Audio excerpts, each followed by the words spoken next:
Welcome back to Solar Sidekicks with Luke Beattie, that's me, and Pat Southwell. G'day, Pat. Hi, Luke. Great to be here. It's the weather's just great here, mate. It's a bit grey, but really happy to be here. Welcome to the program, mate. Thank you. Well, thanks for having me. More Thank to you. the point. Not too bad there, Luke. All right, so everyone else who doesn't know what's going on here, we have a guest in the studio. First of all, before we start, I'd like to pay my respects to the traditional landowners of where we're recording this today, and that's the Boonwurrung people of the Kulin Nation. And I pay my respects to all elders past, present and emerging. Today we are recording episode 20 of Solar Sidekicks. Guest is Luke Beattie, who's already done the introduction. And very happy to have you here at Carrum. Luke, thanks for coming in. Well, thanks for having me. No worries, mate. Really impressive. Episode 20, I think it took us, about a year to get there. So yeah, I feel like I've only been doing it not that long, but yeah. And it's very professional, Pat. I've been watching you setting everything up. Oh God. Yeah, I feel like a hack watching you do your job. So well done, mate. Oh, thanks, mate. Oh, it's a little bit of work goes into it, but it's a lot of fun. Love doing it, and we are here on this little bit dreary winter's morning. It's been a bit warmer the last week, so very happy about that. But let's get into this episode. Actually, first of all, I just wanted to recap of last week. We had Lauren Seconti for episode 19. Lauren, you're an absolute superstar. That's the most feedback I've had from anyone out of all the episodes, and it's all been positive. Energizer Bunny, I think you're selling yourself short calling yourself that. You were magnificent. I couldn't sing your praises any higher. So positive, so energetic. Just a pleasure to be around. So thank you so much for coming in. All the people at 6 Star Plus, you've got a real winner there. So thank you for being part of our industry, Lauren. And thanks for giving me a drive of your EV at the end of the episode as well. So, all right, Luke. Luke, you are in Melbourne. So quick intro for Luke. Luke, there's a couple of things you do in the industry. You've been around for a little while now. You are... Well, I think most people know you now as the host of Just Another Solar Podcast. Well, that's one of the hats I wear. It is one of the hats you wear. Do you reckon you're most known for that now? Do you reckon? I have no idea, but it's been really cool that, it has opened doors and it has opened up doors to people to have conversations. So around trade shows or even just around everyday business where you get recognition. Yeah. And it's not about that. It's about people wanting to Isn't it? Oh, yes, it is, mate. We just want to walk around and, puff our chests out. How good are we broadcasting? No, I understand. It doesn't mean you're good just because you broadcast. It's true. It's more people want to interact with what you talk about. Yeah. So we don't go on as the experts. We get people who either specialise in their field or have an interest in story. Yeah. So I've learnt a lot in the course of doing a podcast. We've had very technical people, including yourself. Yep. We've had industry body leaders like John Grimes, Kane Thornton. Yep. We've had solar installers. We've had all the different shades of what's in the industry. Yeah. But the thing is, you learn. So a lot of the time, I might not know what the guest is talking about. Yeah. So I'm the perfect person to ask some questions because I can ask the questions that a lot of our listeners would be thinking. And they might be an expert in that field. So we'll be talking very low and just the basics of whatever the standards or whatever it is. It's very basic, but because I don't have knowledge in it, I can ask the questions so other people who don't have knowledge can learn. Yeah. So that's a benefit. Yes, some people will come up and say, I listen, but it's not, oh my goodness, you do a podcast. We're not Pat Southwell, let's face it. or glamorous. So, we're not like that, but people want to interact with the ideas and sometimes they don't agree with them. So we'll say something on the podcast or a guest will, and that's something that if you haven't learned it by now, that people will basically hear your guest talk about something and assume that you're an expert in that field. Yeah, and you're not necessarily. So they impute that to you and they're like, oh, okay, you guys were talking about this, and then they'll go off much deeper than what I understand. And I don't mind putting my hand up and saying, I don't understand something. Please explain. Yeah. I'm curious. Always curious. Yeah, for sure. Look, all right. Well, I want to speak in pretty lengthy about your podcast. when we get into a bit more in the show, first of all, I just want to know. I want to learn a little bit more about you, and for our listeners as well. You are from Perth, so you've made the trip over to Melbourne, and I know you fly for work a bit, working for iStore. Do you want to just let us know a little bit about what you do at iStore and your role? I know you probably say, "Oh, well, how many hats do I wear?" And I do. Yeah. Well, where we're at the moment in the business is I don't even have a job title on my business card or in my email signature. Okay. So when I have to say it, we say channel manager. Yep. So there's channel management, which includes, I mean, it goes from top to bottom. So starting with the OEM, manufacturer, to our distributors, right down to installers and businesses, and even at times end customers. So it's all of the above. Okay. So I still wear the other hat, which is managing a national solar wholesale business. Yep. But with iStore, it really is a hybrid role. It's whatever's required. Yep. And there's a lot of us doing that. We're all working, but channel management, definitely dealing with our distributors. Yep. We've got some really good ones. So channel management, and because we're introducing products, everything overlaps from marketing to operations to sales to all of the above. Yeah, okay. All right. Well, that's a lot of hats to wear, and that's a very broad scope. A lot of depth and breadth there, I think, is the word a lot of people would use.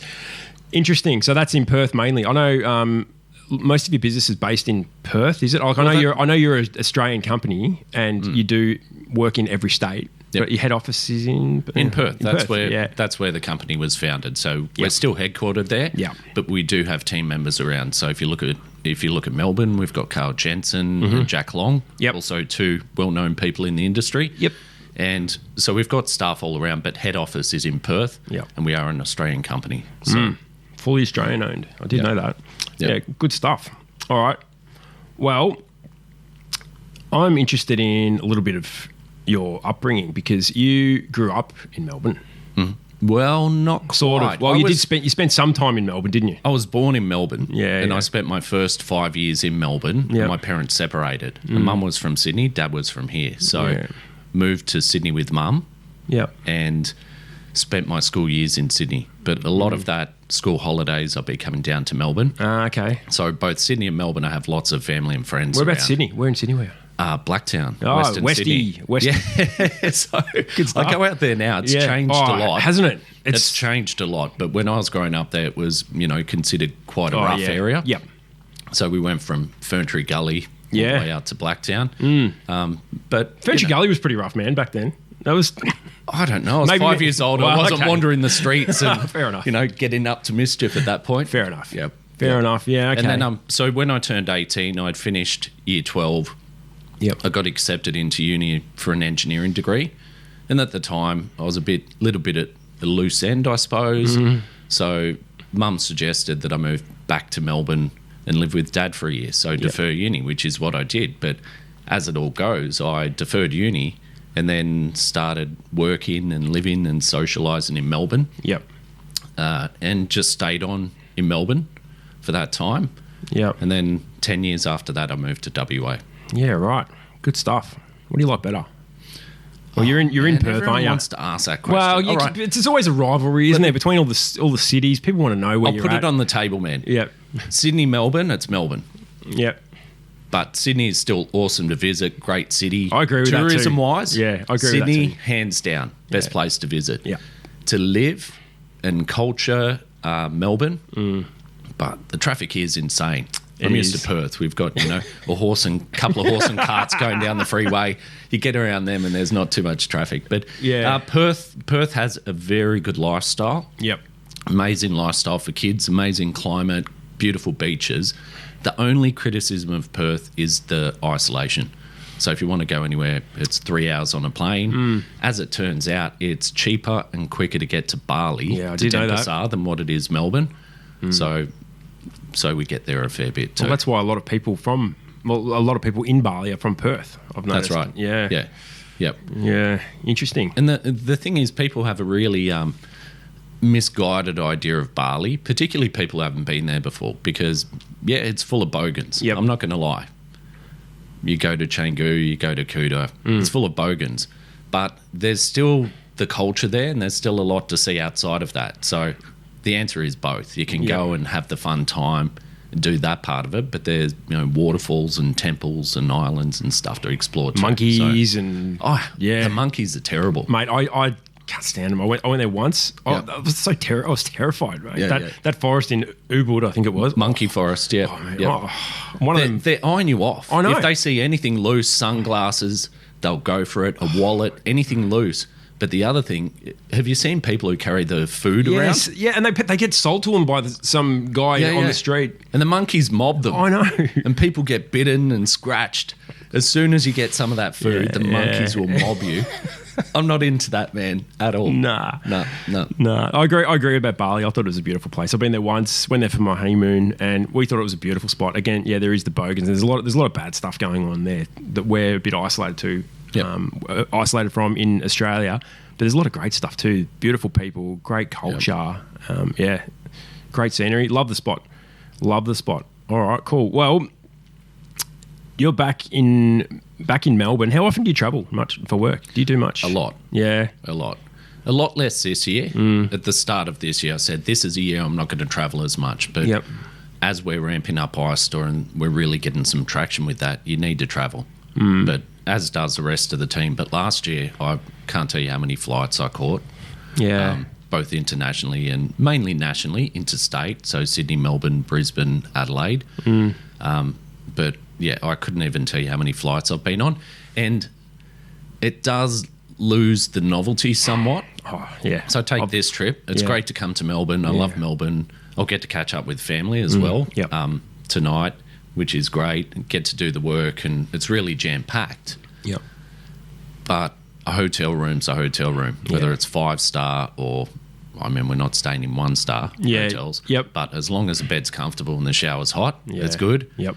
Jumping on a plane, you sort of, it's like the old rock stars who have to put a sticker of the city, the name of the city on the back of their guitar. On the Simpsons. Spot on, Springfield. But no, sometimes you're on a plane, you might have a snooze, watch a movie, do whatever you do. Yeah. Maybe have a glass of wine as well. Mm-hmm. And then you get off and you're like, oh, where am I? Oh, that's right, I'm in Brisbane. But I think I feel like I'm lucky to have had the lifestyle I had. Yep. I think the solar industry's been good to lots of us because, going on intersolar trips, going on trips to China, to Singapore. Well, actually, I noticed in one of your podcasts, you mentioned that, so you didn't go to Intersol. So what's the one everyone goes to? Intersol, Intersolar. It is Intersolar in Munich. In Munich, Yep. You didn't go this year. No. And I noticed I specifically noticed you mentioned that you didn't have any FOMO. FOMO, yeah. Yeah. What's that about? Like I kind of understand that because I've done a lot of traveling for work too. What's that about? You're just happy not to go now? You're just happy to have a year off, or? I think there's definitely benefit. You can see the upcoming products. Ultimately, it's 2 weeks out of your life when you include jet lag and the tail end and catching up on work. And there is the work element, but it also is a bit of a junket. Yeah. You go out and enjoy it and hang out with great industry people. Yep. But burning that 2 weeks, coming back, playing catch up. Yeah. And you probably get sick as well, do you? Like you probably... not really. Immune system's a bit run down. The hardest thing is I tend to hit the wall at some point towards the end of the trip. Okay. And it's typically around my kids. I miss my kids. Yeah, fair enough. So I prefer shorter trips. Yep. For that reason, being away for 4 days, you can manage, but you go away for 2 weeks and you just get that thing, get a bit homesick. Yeah. But you suck it up and enjoy the rest of the trip. Yeah. It's just, I've hit that wall a few times, even on domestic trips. Sometimes you do what you need to do and you're not flying out for another day or two and you're just like, man, I just want to get home. Yeah. Yeah, fair enough. Do you reckon it's worth me, how would an inspector get on one of those junkets? What do you reckon? Do you reckon I've got to ping someone and then they say, look, we'll take you on a junket if you stop pinging us?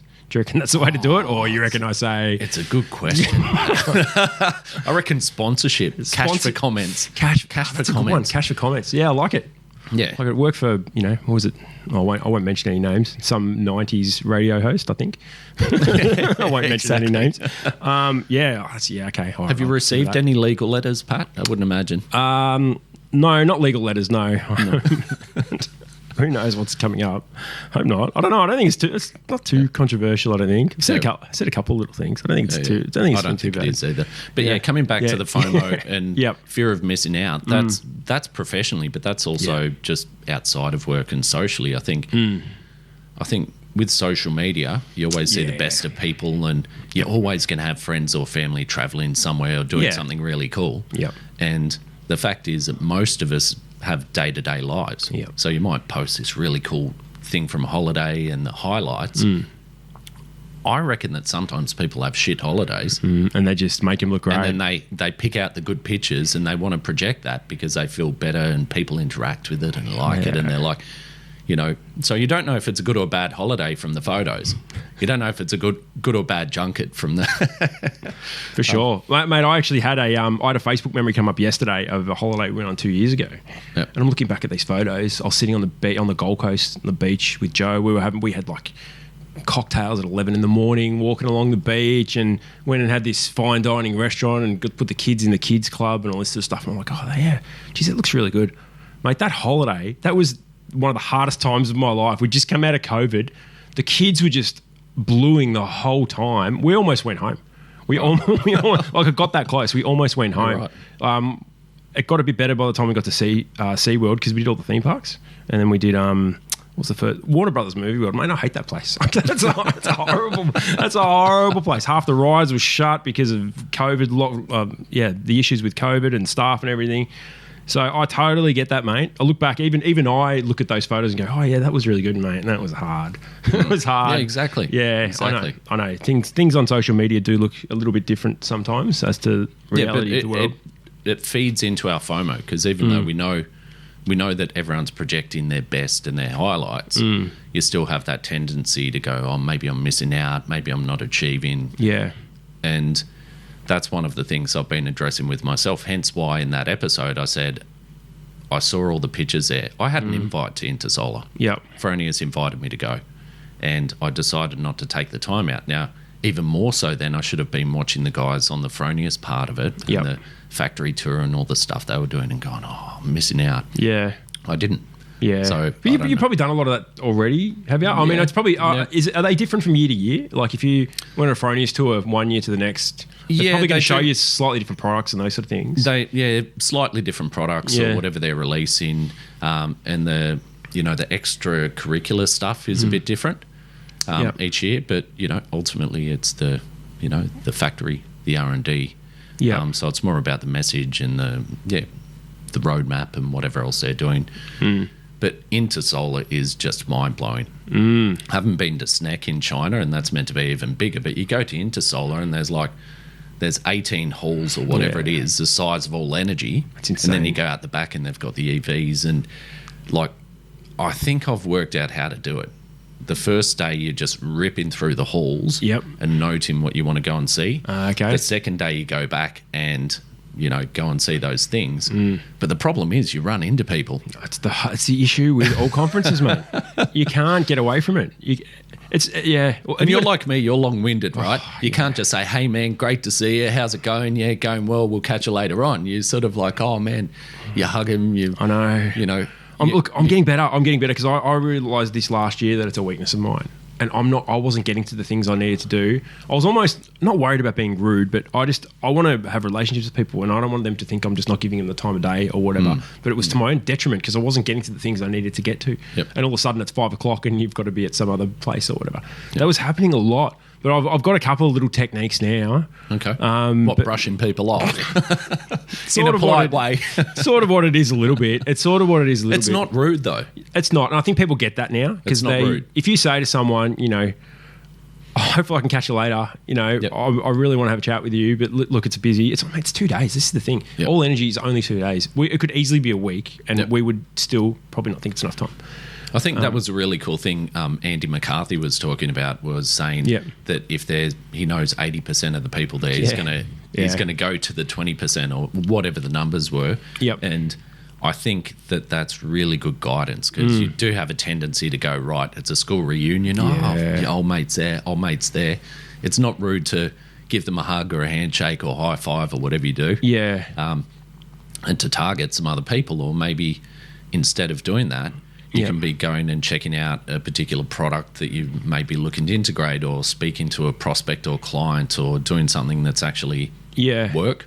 Yeah, for sure. I mean, networking is work. It is for sure. I make a case for that relationships are everything in the industry. You know, particularly on the solar wholesale side. Yeah, you'll be selling products that people can buy from 4 or 5 other wholesalers. So why are they going to deal with you? Relationship is part of it. They do it because they like you. Service is a part of it. Yeah, but you know, there's other companies that are really nice guys who offer good service, who have the same products. So why are they going to deal with you? Relationship. Yeah, that's 100% right. That's 100% right. It's a big thing it's in business, isn't it? It's a huge thing in business that. Yeah, some people are good at, some people not so good, and we're all trying our best, I think. Yeah. And the industry needs people like you, Pat, the people who will take the time to connect with people. No, it's true. Yeah. Because some people can give really effective, short pitch, get all the information out, do it efficiently, and leave someone feeling like they've had a meaningful interaction in sub 1 minute. I can't do that. Yeah. Yeah. Fair enough. What is it with you, though? You have a tendency to get people to open up. I've noticed that on this podcast. No. Yeah. I actually, we kind of touched on this in the pre-show. I don't know. I didn't really realise that much about myself until a few people had said that. I feel like I'm just providing a safe place for people to be able to tell me what they want to tell. I don't know. I don't think I've got some, charismatic button that I could just press and go, this is now you need to share. It's nothing like that. I don't know. I just want people to share their story. I enjoy hearing stories. I enjoy listening to people. I don't know. I'm not sure what it is, mate. I don't know. But it's been great. Like a lot of the guests so far have really opened up with much more than I thought they may have in the past. Yep. And it's been really nice to hear. So I don't know, mate. I don't know. What do you think it is? What is it about me? I don't know. I just I don't know. I think it's who you are. Yeah, maybe. Make people feel comfortable. You ask the right questions. You follow the conversation. You're genuinely curious. I think maybe your sincerity comes across. I don't know. But that's what happens. Well, that's the thing. It's impossible. That's one of the things. It's impossible to fake sincerity. There's a quote there. There's a tagline. There you go. I'm going to print that and put your name next to it and post it all over Instagram or something. All right. Well, I think we're going to go to our first break in a sec, Luke. So there's a few things I want to touch on after the break. I want a bit more of a deep dive into your podcast, maybe even talk about some of your favourite ones and the people that you've spoken about. And then, also to have a little bit of a chat about our industry and where you think it's going and trends and that sort of stuff. We've still got a lot to talk about in a short amount of time. But, we'll go to our first break and we'll be back in just a few moments. Okay, and we're back. Had a nice little break there, Luke. Nice little chat in the break. We won't be airing that conversation. I hope not. Wasn't that bad. But it was all right. Not for public consumption. Not for public consumption. No. All right. I want to know a little bit more about your podcast journey. All right. So I must say, mate, I've loved Just Another Solid Podcast. I was a little bit late on the bandwagon. I reckon probably jumped on around episode 20. I reckon it was. Actually, it might have been about 30. And I went back and listened to all 30 of them in a couple of days. So that was really great. You can hear the progression, right? Oh, mate, absolutely. First few episodes are rough as, and it's probably improved, but in lots of ways, like the quality of it, but also just working out how to do it. Everything has improved dramatically. I think we had a couple of drinks up in Brisbane, and I mentioned this to you.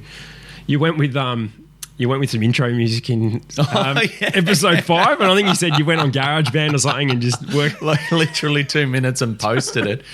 And I actually did put it on Fiverr.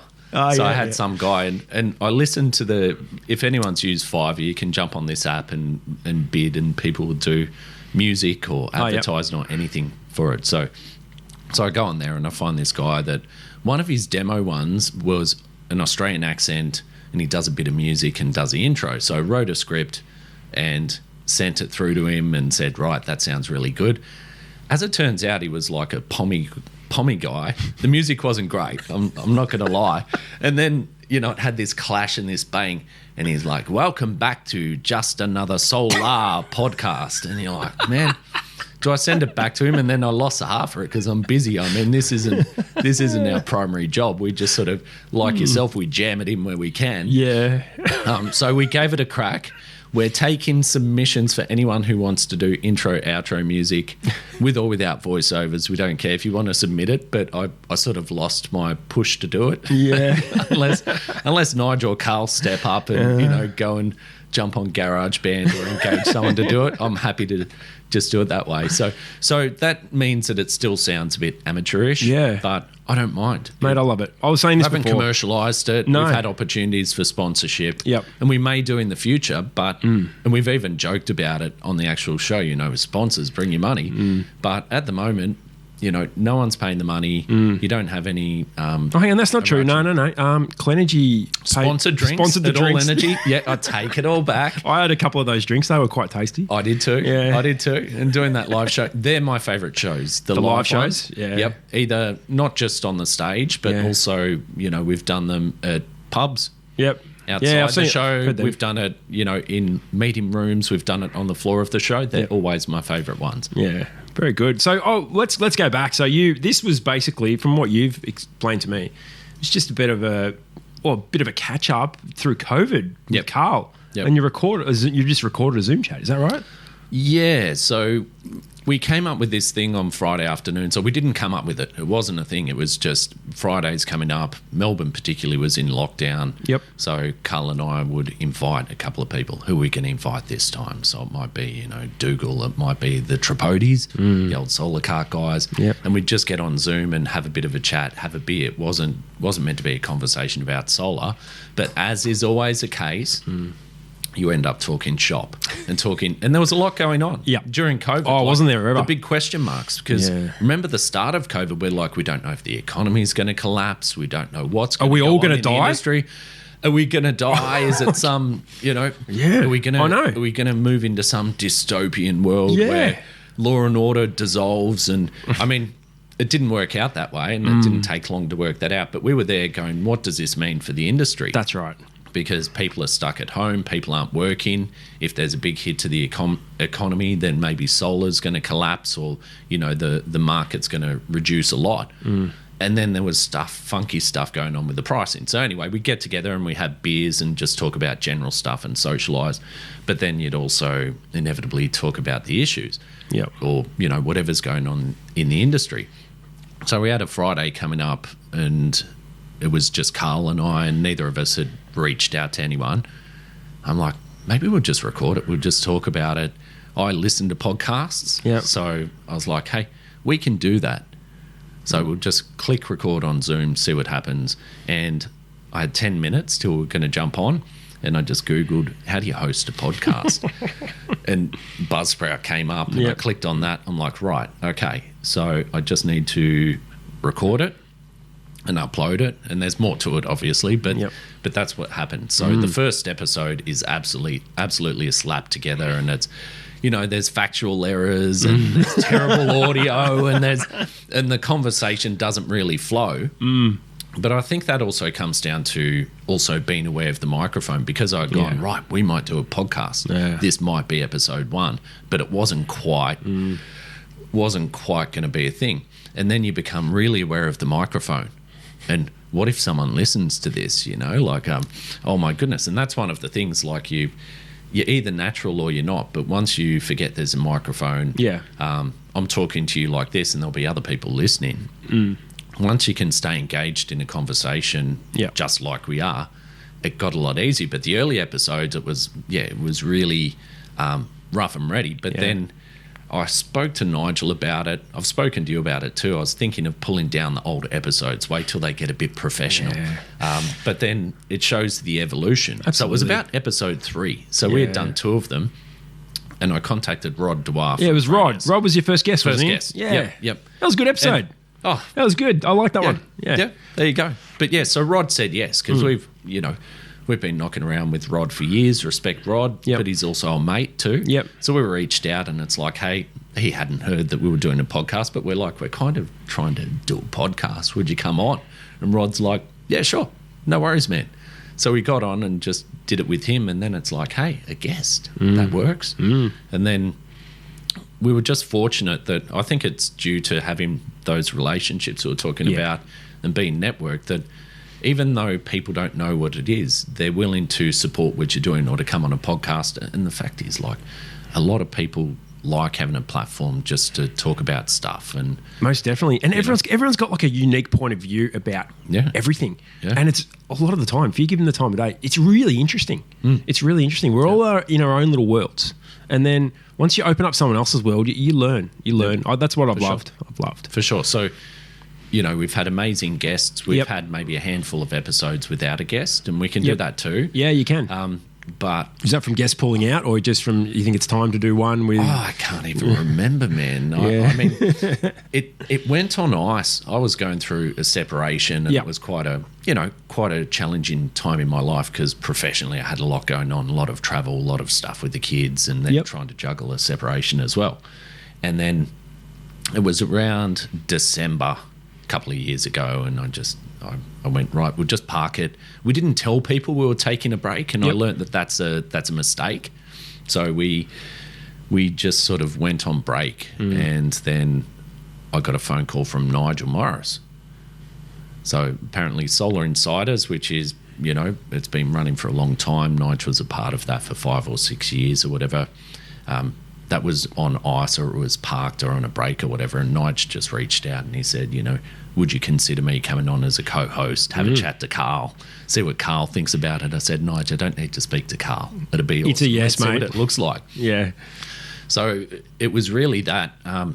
We would have done it again, but it was Nigel reached out, and then I thought, hey, this might improve the dynamic or something. And the first episode with Nigel, I was in Canggu in Bali, sitting outside my villa, and just we recorded and continued with him, continued to get great guests.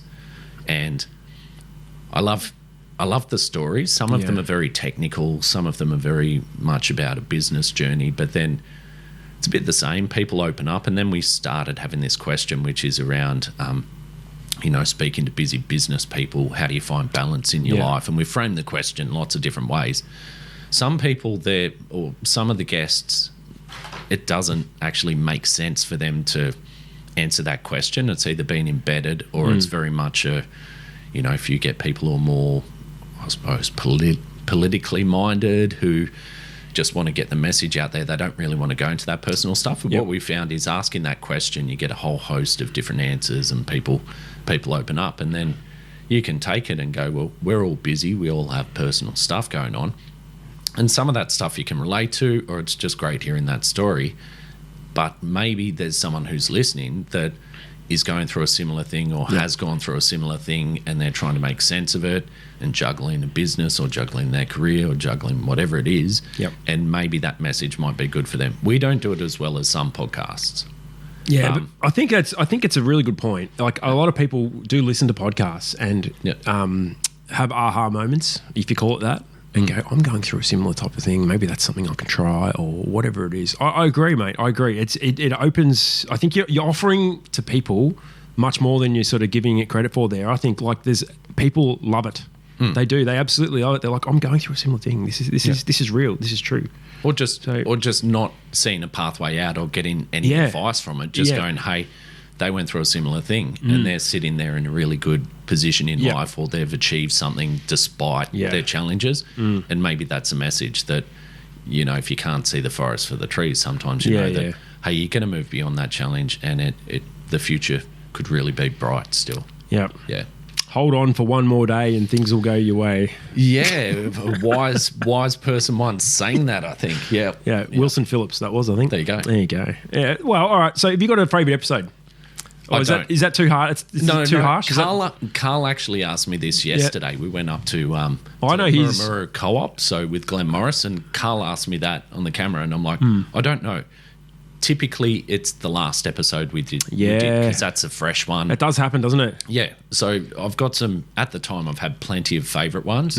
But, our last episode was Andy McCarthy. And if you haven't read his book yet, once again, Here Comes the Sun is well worth a read. Yep. And Andy's a good example of that. He's, despite his challenges, he's moved through, achieved a lot and found his place in life. And that feeds into that. But so Andy was our last guest, and I have to say that episode, because that's the one that's fresh in my mind.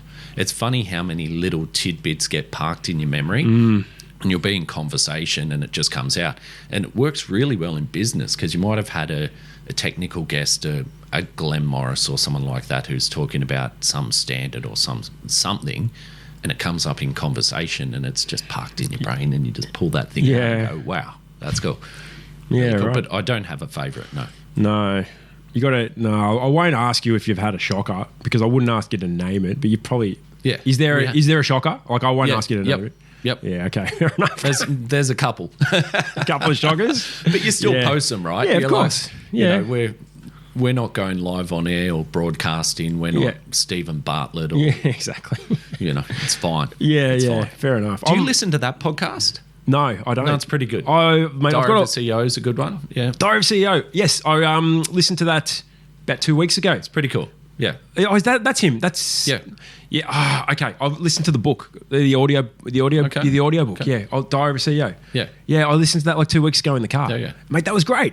I loved it. What else do you listen to? Like, probably my favourite. This is like mass cheese balls for self-help. My favourite would be probably Jen Sincero. Okay. You're a badass. You're a badass. Whatever it is. Okay. And I actually did a 8-week coaching course with her remotely. Okay. She's in America. There's about 100 or 200 people around the world that did. Would you recommend it? Yes, absolutely. Yeah. Okay. Definitely, absolutely. It was great. Made me accountable for stuff.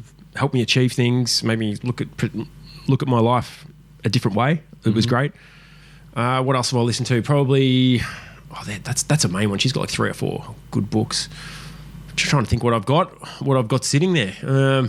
Mate, I'll listen to your podcast like whenever it comes out. Like that's. Well, you have to say that, Pat. Well, but it's actually true. Like it's normally because I'm normally by Monday morning, I get in the car and I'm like fishing around, going, what episode you up to? Yeah, just checking if it's been posted yet, because I think you post a lot on Monday morning a lot of the time. Yeah. Sometimes, not always. Sunday night, Monday morning. Depends on how clean it is. Some of them need a fair amount of editing or fixing or whatever else. Yep.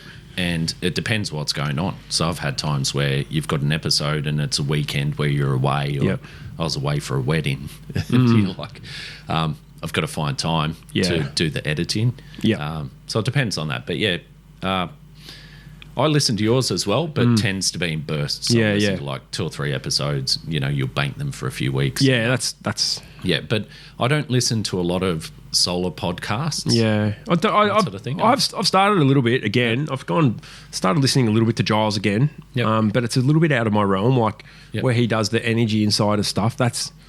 I listen to him and David Leach a little bit, and I got no idea what they're talking about some of the time. It's further up the chain. That's the thing. The answer is we're looking. The industry is broad, and we're only one piece of the puzzle. Exactly right, mate. And maybe they juggle a couple of different pieces. There is some overlap. They cover it, a little bit. I mean, I think we're targeting or we're speaking to the same sort of people, which is for sure.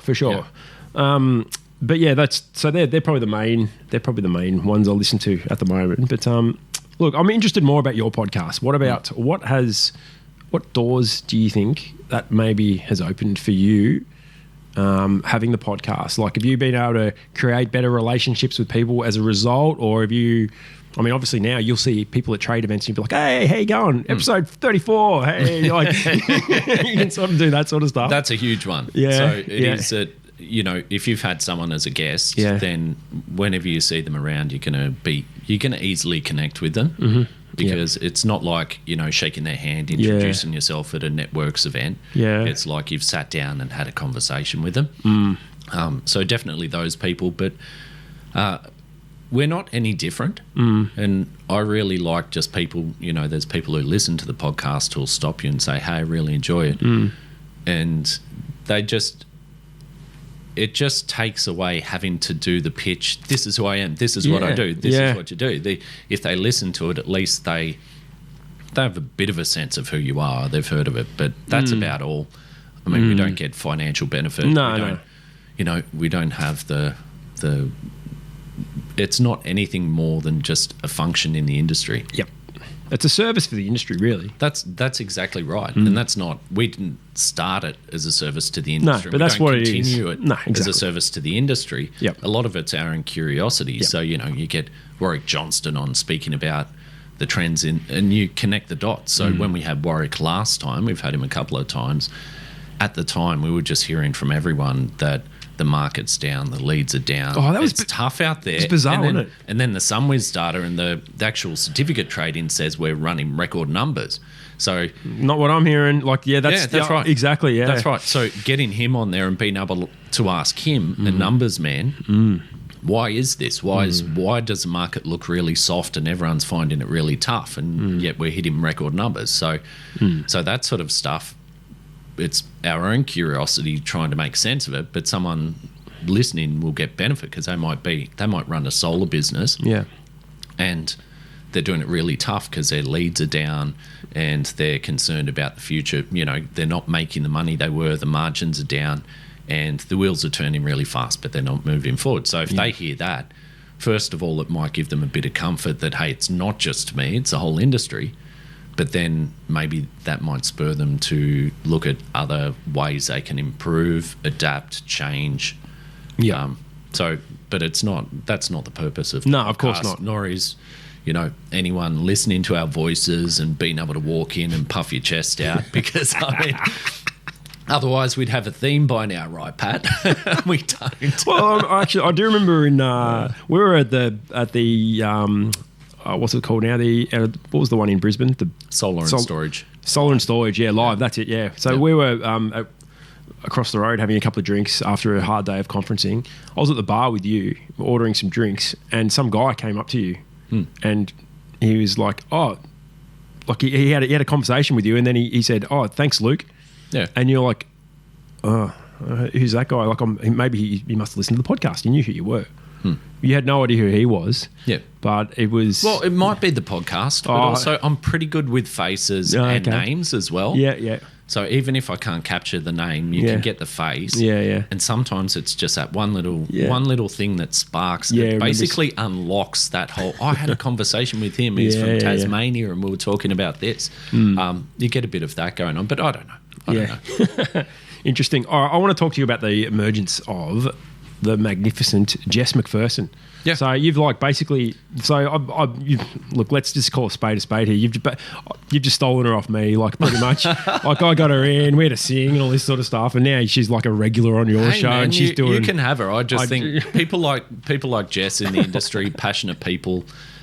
Isn't she great? You know, young, passionate people who have a different set of eyes. It's good for them to have a platform too. So someone like Jess, there's plenty of other people around. I know you had Lauren from Supply Partners. She's a similar one, just an absolute, you know, full of life. And like, there's a lot of people out there, but for us at the moment on our podcast, it's three middle-aged experienced dudes in the industry singing the same tune mostly. Yeah. Whereas I think, you know, being able to integrate that, we don't know. But Jess has been on the last couple of episodes. Man, she's been great. We'll continue doing it. What do you reckon of her smash, marry, kill thing? What do you reckon of that?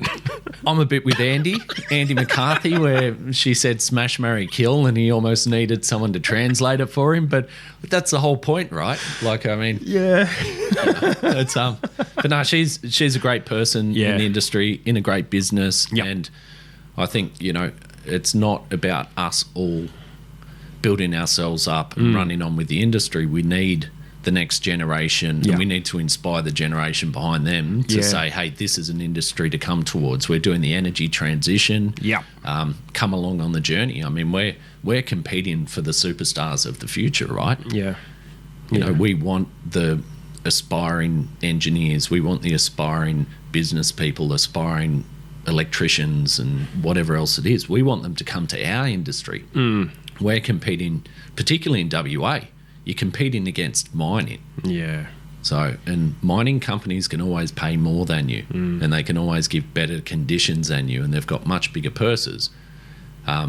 So sometimes it's not just about what you're paying. It's when you're competing against mining companies, the other thing is fly in, fly out isn't great for families, isn't great for lifestyle. Yep. Some families it works perfectly, but a lot of other families you see, above average marriages break down.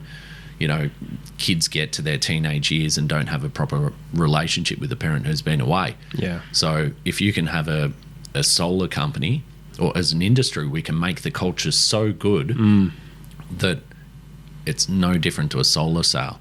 You don't want it to be just about the price. You want to show the value.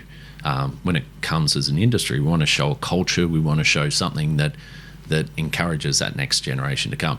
But anyway, having a voice that's going to talk about smash, marry, kill, or whatever it is, I mean, if that's going to help us, that's good. And she's a great person. Yeah. She is. She absolutely is. I really like that younger generation is sort of coming through. And how will it be, let's say, me and you are about the same age, right? How will it be, I don't know, what do you reckon, 20 years? We can both stand at the bar and just, go, I remember that. We'll be remember that person. Yeah, the old people at the bar. old boys. Yeah, the old boys. Imagine that. It'll be fun. It'll be won't good. It? Yeah, for sure. It'll be really, really good, I reckon. And I can really see that younger generation coming through in this industry. It's mate, we work in such a good industry. It's the best, isn't it? Don't you reckon? Solar is just amazing. Like I wouldn't be here otherwise. Yeah. If I get people who, if you have a bad job, bad company in the industry, well, you go through ebbs and flows. So sometimes even in good companies, there's times where it gets really tough, or in really good teams. And it's just the nature of life and business that sometimes it's going to seem like it's cruising. Sometimes it's going to be really tough. But if you're consistently in a position where you say, I'm not happy, I don't like this, we'll change. Yeah, that's right. People get caught up, coming back to mining, they call it the golden handcuffs. Yeah. So guys get the jobs, they're getting paid more money, and they're sort of stuck because your lifestyle adjusts to increased earnings, right? And the guys go out, and next thing they've got the jet ski, and they've got a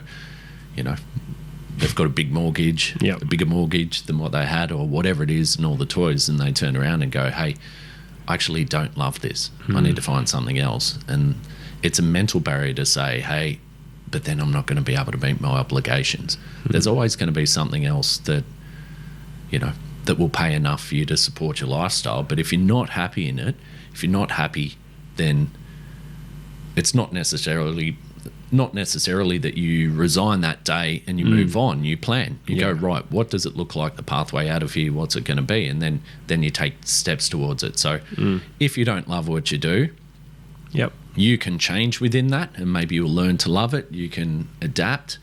If you consistently aren't happy in it, then change. Yeah. Mate, we all have... Don't change from the industry, though. Stay in the industry. There's plenty of good companies and roles. There's lots to happen. Yeah, we all have more agency than we give ourselves credit for sometimes. And I want someone who's listening, who's in that tough place, to maybe see it. Hopefully that strikes a chord with them. You might think you can't change your situation, but there are things you can do to make even just little incremental changes, move yourself towards that right path to get to where you want to get to. Yeah. And I think, you don't have to be stuck. There's no perfect answer to self-care. Yeah. As long as you're on the journey, it's fine. Yeah.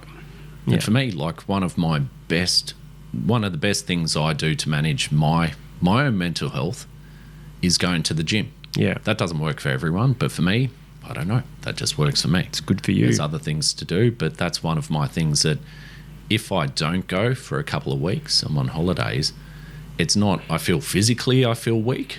It's not that at all. I can feel mentally, it just helps chip away stuff for me. And then you had Carolina on here, and she does breath work, and she takes others through that journey, and that works for her and that works for them. But it might be a hobby, it might be downtime, might be pouring a bath and a glass of red and grabbing a book, or whatever it is. I mean, like I said, I don't think there's a silver bullet for anyone. No, everyone's got a different journey. Sort of working it, and I'm at a junction now where I'm going, right, what I've been doing is mostly working, but maybe I can start looking at different things and moving forward in other directions, because just to keep on that journey, right? Yeah. For sure. I know you're big on this, man. I don't know. Even I'm opening up to you and getting quite deep. That's you.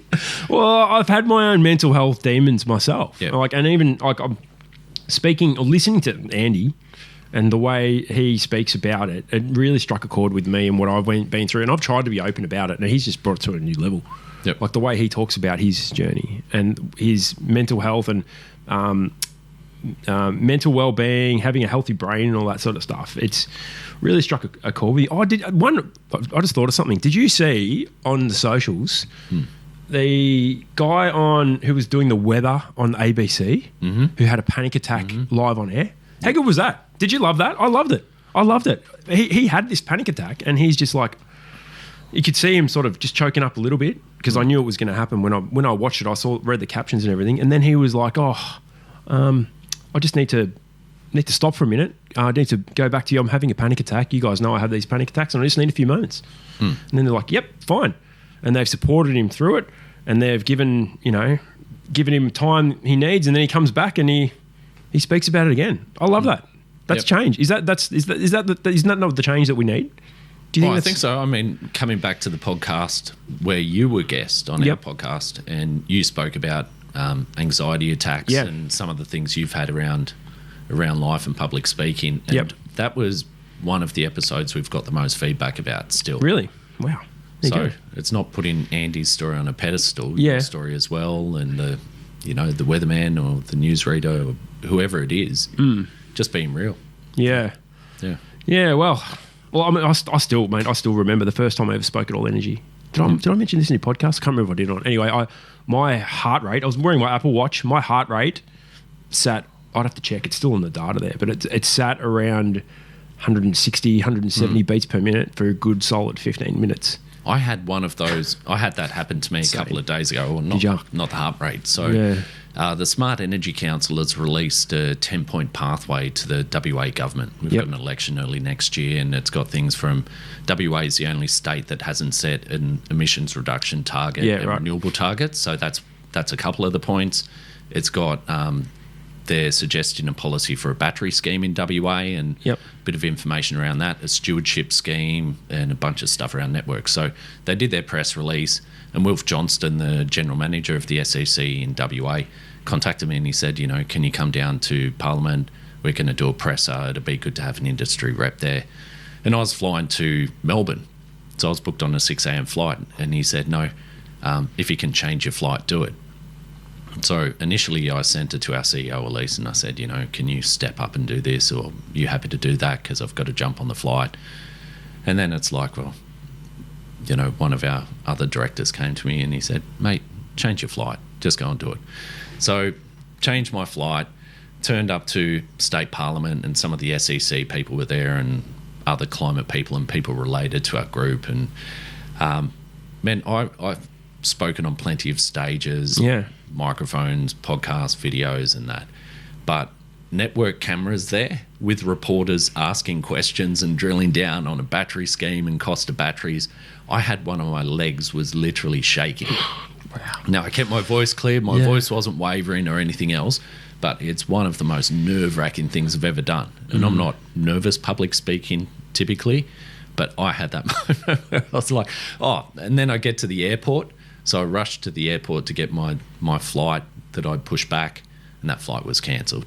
So then, and this is coming back to the travel thing, sometimes it doesn't all work out like you think. So I was pushed back 2.5 hours. So I sat around in the lounge and did some work and did that stuff.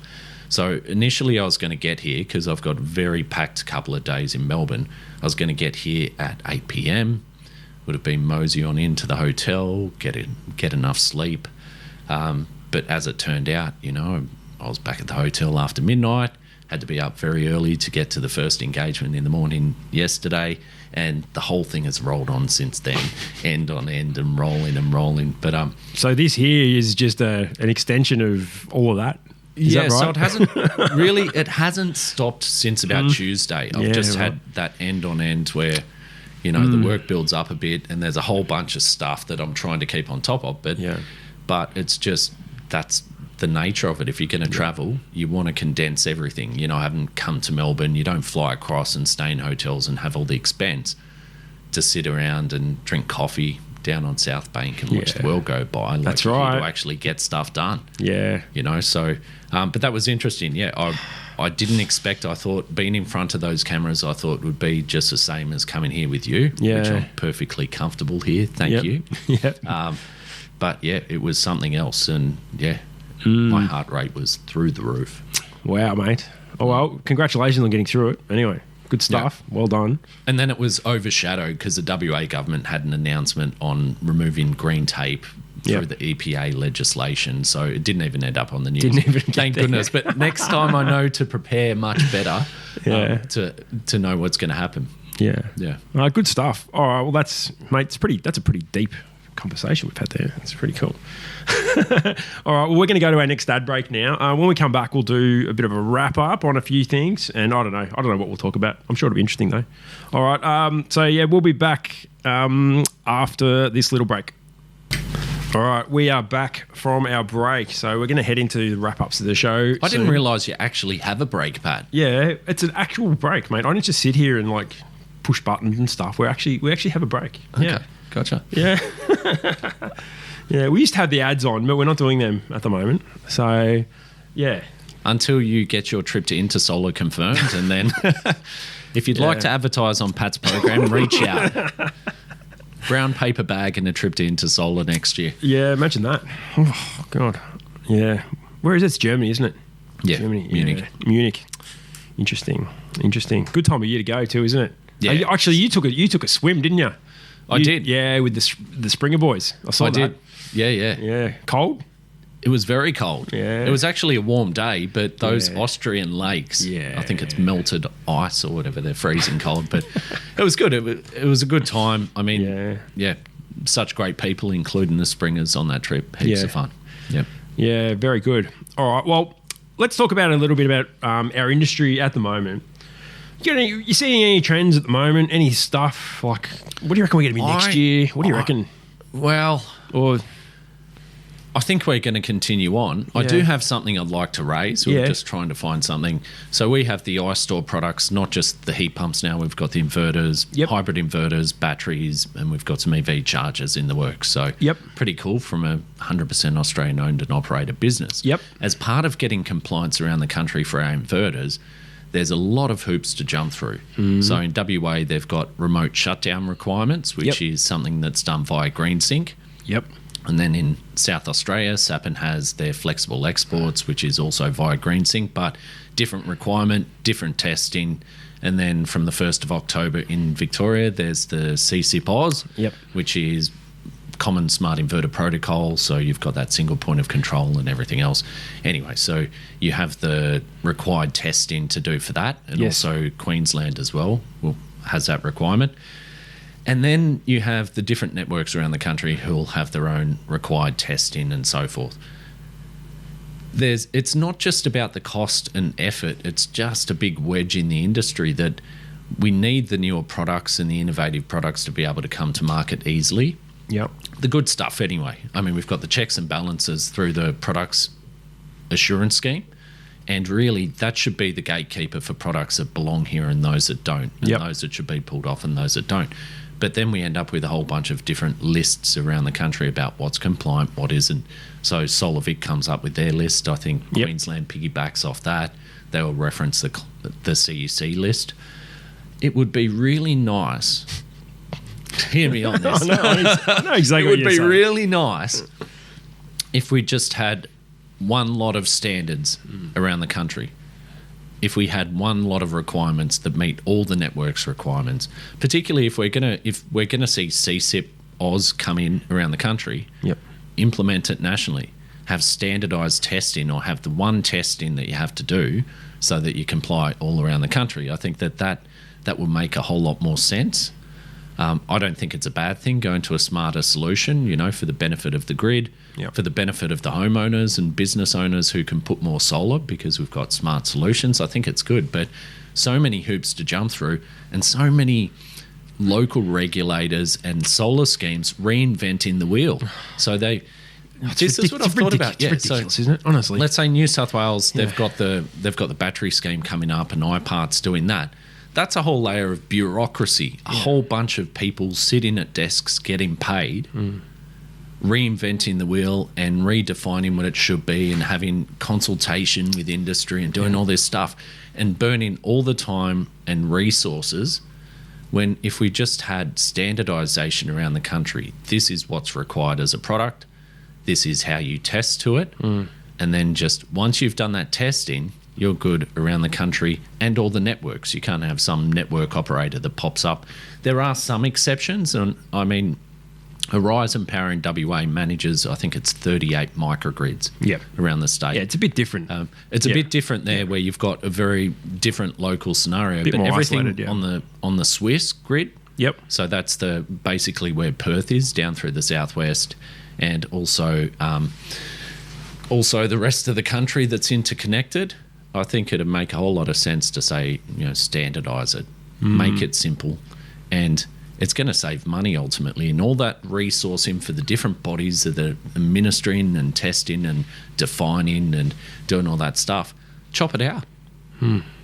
But I would love that. And that's a great call to action, right? It's not going to happen though, because, well, if you look at it from, there's layers and layers and layers to this, right? All this bureaucracy. If I take it back to my world, right? Even not even inspections, just installations. We all run off AS3000. We all run off AS503, right? Yet we all have different licensing through each state. That's insane, right? We've all got different rules inside those rules. It's just a thing Australians do, I think. I don't know. It's ridiculous. Make it difficult. Yeah, but and I suppose the thing, what I first think about with that idea you have, which I love, would simplify things a lot. But then, look, who's going to be the gatekeeper of all of that? And who's going to be the one deciding, no, this is actually it? Is it the federal government? Is it the state governments are all going to say, no. Like, you know what I mean? It's just... In a perfect world, Pat. Yeah, I don't know. I would love it, mate. I would love it. It's just... Because you operate in different states as an inspector. No, I don't. No? No, I don't. I have. I have and I can with some things. As CR, I can. Yep.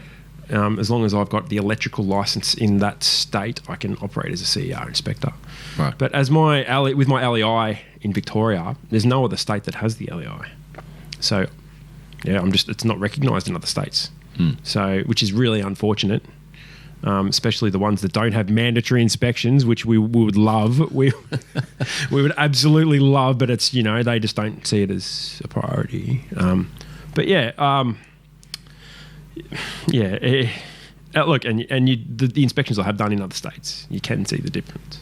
Okay. Done them in Adelaide and New South Wales. Oh, I can't remember if I've done New South Wales or not. Anyway, whatever it was, there's certainly a difference. And I noticed working at the CC, when you see case studies coming in, I used to see them all from around the country. The ones in Victoria, ACT, probably the best. I think most people agree with that too. Yeah, that's it. I think it's not a secret, is it? But no. Yeah, there's actually evidence of it. But anyway. Oh, well, that's an industry trend, but it doesn't sound like it's going to get any easier. See, I see it going the other way. I see more layers of bureaucracy being added. Yeah, true. It's unfortunate. Very, very unfortunate. Anyway, all right. Well, there's not too much time for. Sorry, what is it? Can you say the line? Can you say the line? Is there a line? You know the line. There's not time for much more, Pat. All right. Do you have any last comments before we wrap it up? We'll just do a little whip around. Yeah, exactly. All right. Well, I'll start some closing comments. Great having you in here, Luke. Really enjoyed this chat. Opened some doors in my mind as well, like with just the way you think about things, and really enjoyed our chat and what we've spoken about. Love it. You got a lot to offer, mate. It's really an extension of the chats that we've been having since we met each other. Pretty much. Yeah. Pretty much. I must say, like I was wrong about you. Right. Well, is that a good thing or a bad thing? I think it's a good thing because I don't know.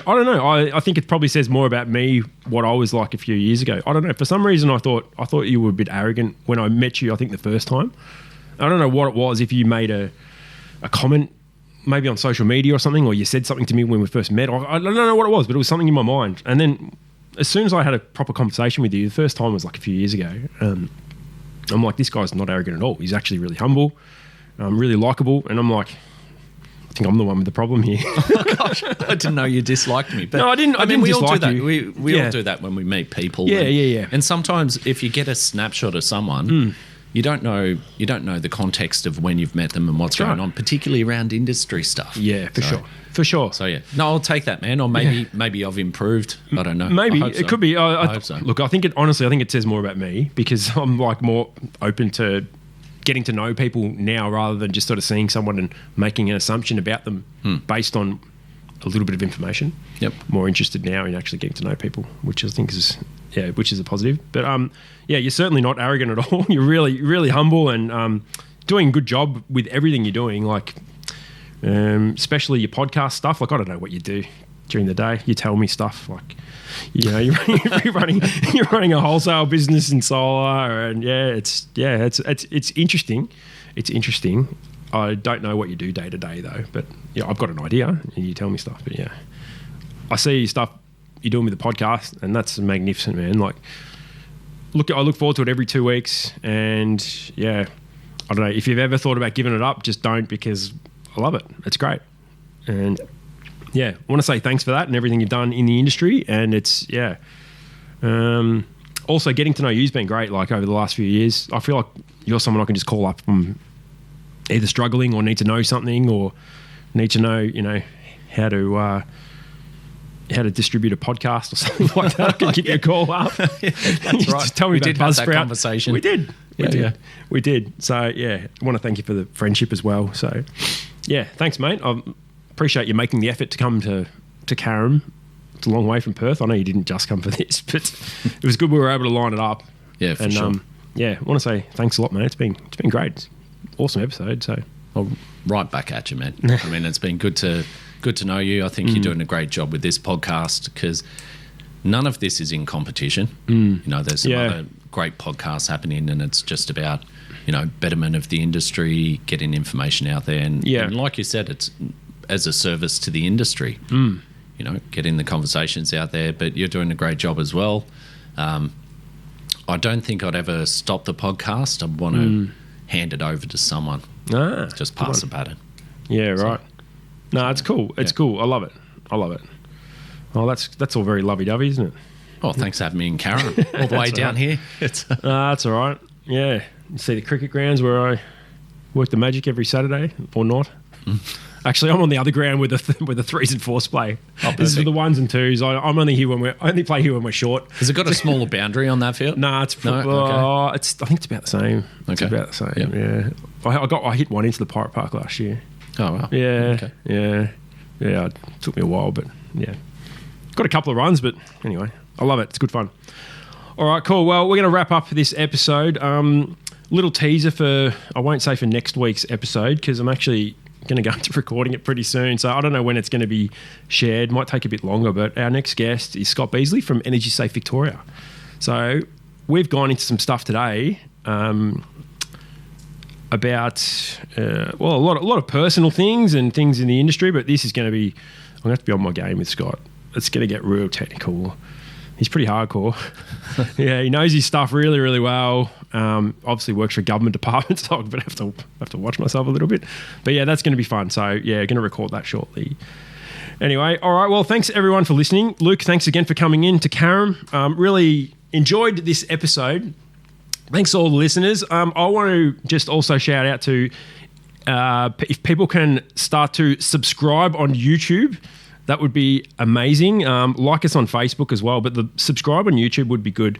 It really helps a lot for what we're doing here. And if you're enjoying the content, keep listening. So love having you as an audience member. So thanks to all the audience members, and we'll see you on the next episode of Solar Sidekicks. Thank you.